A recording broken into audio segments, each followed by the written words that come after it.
بسم اللہ الرحمن الرحیم، سورہ بقرہ کی آیت نمبر 150۔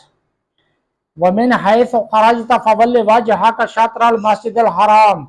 وَحَيْثُ مَا كُنْتُمْ فَوَلُّوا وُجُوهَكُمْ شَطْرَهُ لِئَلَّا يَكُونَ لِلنَّاسِ عَلَيْكُمْ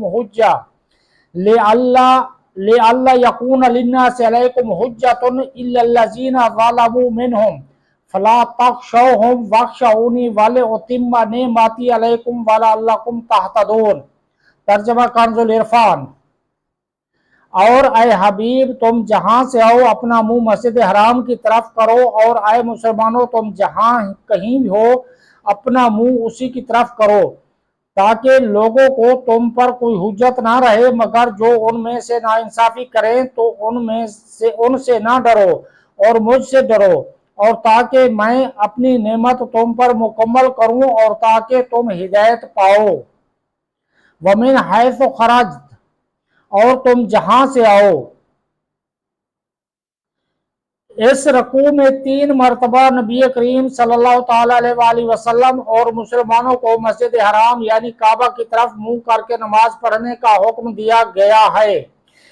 اس سے بظاہر ایسا لگتا ہے کہ یہ تکرار ہے، لیکن در حقیقت یہ تکرار نہیں، کیونکہ ہر بار کے حکم کی علت جدا ہے۔ پہلی بار جب نماز میں مسجد حرام کی طرف منہ کرنے کا حکم دیا گیا تو اس کی علت یہ بیان ہوئی کہ اللہ تعالیٰ نے اپنے حبیب صلی اللہ تعالیٰ علیہ وآلہ وسلم کی رضا جوئی کے لیے مسجد حرام کو قبلہ بنایا اور نماز میں اس کی طرف منہ کرنے کا حکم دیا۔ دوسری مرتبہ جب مسجد حرام کی طرف منہ کرنے کا حکم دیا گیا تو اس کی علت یہ بیان فرمائی کہ اللہ تعالیٰ نے ہر امت کا الگ الگ قبلہ بنایا ہے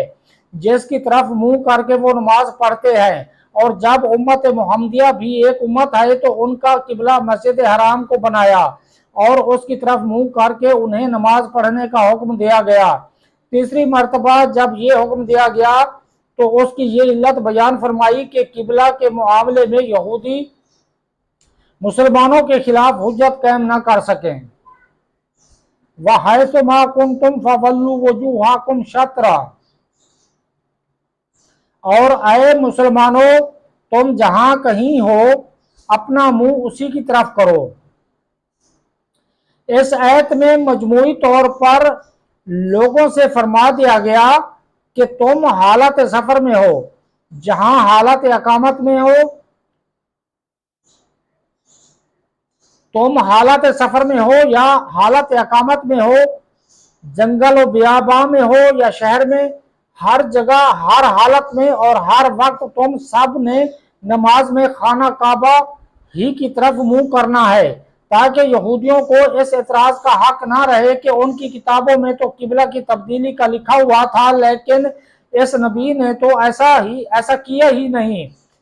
یا وہ یہ اعتراض نہ کر سکیں کہ یہ نبی ہمارے دین کی تو مخالفت کرتے ہیں لیکن قبلہ ہمارے والا ہی مانتے ہیں، اور مشرکین کو یہ اعتراض کرنے کا موقع نہ ملے کہ نبی کریم صلی اللہ تعالیٰ علیہ وآلہ وسلم نے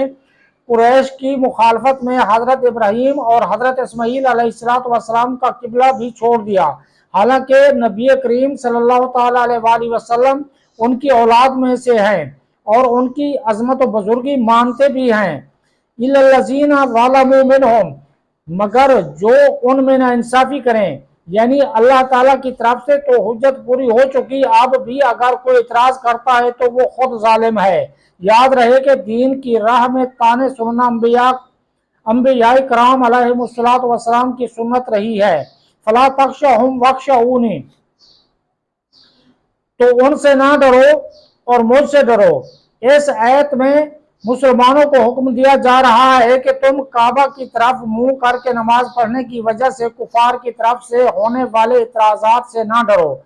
ان کے طعنے تمہیں کوئی نقصان نہیں پہنچا سکتے، اور تم میرے حکم کو پورا کرنے کے معاملے میں مجھ سے ڈرو اور میرے حکم کی مخالفت نہ کرو، بے شک میں تمہارا مددگار ہوں۔ اللہ تعالیٰ کا عذاب ہر وقت پیش نظر رکھنا چاہیے، اللہ تعالیٰ کا عذاب ہر وقت پیش نظر رکھنا چاہیے۔ اس آیت سے معلوم ہوا کہ انسان کو ہر وقت اللہ تعالیٰ کا عذاب پیش نظر رکھنا چاہیے اور کسی بھی کام کو کرنے یا نہ کرنے سے پہلے اس بات پر غور ضرور کر لینا چاہیے کہ یہ کام کرنے یا نہ کرنے سے اللہ تعالیٰ کی رضا حاصل ہوگی یا اس کا نتیجہ اللہ تعالیٰ کی ناراضی کی صورت میں ظاہر ہوگا۔ مروی ہے کہ جب حضرت معاذ بن جبل رضی اللہ تعالیٰ عنہ کی وفات کا وقت قریب آیا تو آپ رضی اللہ تعالیٰ عنہ رونے لگے۔ ان سے پوچھا گیا کہ آپ کو کس چیز نے رلایا؟ آپ رضی اللہ تعالیٰ عنہ نے فرمایا، اللہ عز و جل کی قسم، میں نہ تو موت کی گھبراہٹ سے رو رہا ہوں اور نہ ہی دنیا سے رخصتی کے غم میں آنسو بہا رہا ہوں، بلکہ میں تو اس لیے روتا ہوں کہ میں نے حضور اکرم صلی اللہ تعالیٰ علیہ وسلم سے سنا کہ دو مٹھیاں ہیں، ایک جہنم میں جائے گی اور دوسری جنت میں، اور مجھے نہیں معلوم کہ میں کون سی مٹھی میں ہوں گا۔ حضرت حسن بصری رضی اللہ تعالیٰ عنہ فرماتے ہیں کہ قیامت کے دن ان لوگوں کا حساب آسان ہوگا جو آج دنیا میں اللہ تعالیٰ کی رضا کے لیے اپنا محاسبہ کرتے ہیں۔ وہ اس طرح کہ انہیں جب بھی کوئی کام درپیش ہو تو پہلے اس پر غور کرتے ہیں، پھر اگر وہ کام اللہ تعالیٰ کی رضا کے لیے ہو تو اسے کر گزرتے ہیں، اور اگر اس کے برخلاف نظر آئے تو اس سے رک جاتے ہیں۔ پھر فرمایا، اور بروز قیامت ان لوگوں کا حساب کٹھن ہوگا جو آج دنیا میں عمل کرتے وقت غور و فکر نہیں کرتے اور کسی قسم کا محاسبہ کیے بغیر وہ کام کر ڈالتے ہیں۔ ایسے لوگ دیکھیں گے کہ اللہ تبارک و تعالیٰ نے ان کا چھوٹے سے چھوٹا عمل شمار کر رکھا ہے۔ پھر آپ رضی اللہ تعالیٰ عنہ نے یہ آیت تلاوت فرمائی، وَيَقُولُونَ يَا وَيْلَتَنَا مَا لِهَٰذَا الْكِتَابِ لَا يُغَادِرُ صَغِيرَةً وَلَا كَبِيرَةً إِلَّا أَحْصَاهَا۔ ترجمہ کنز العرفان۔ اور کہیں گے، ہائے ہماری خرابی، اس نامہ اعمال کو کیا ہے کہ اس نے ہر چھوٹے اور بڑے گناہ کو گھیرا ہوا ہے۔ وَلِأُتِمَّ نِعْمَتِي عَلَيْكُمْ، اور تاکہ میں تم پر اپنی نعمت پوری کروں۔ اس آیت کا خلاصہ یہ ہے کہ اے مسلمانوں، جس طرح اللہ تعالیٰ نے اپنے حبیب صلی اللہ تعالیٰ علیہ وسلم کو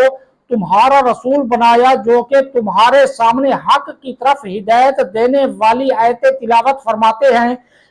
رشد و ہدایت کے راستے کی طرف رہنمائی کرتے ہیں، اللہ تعالیٰ کی وحدانیت اور اس کی عظیم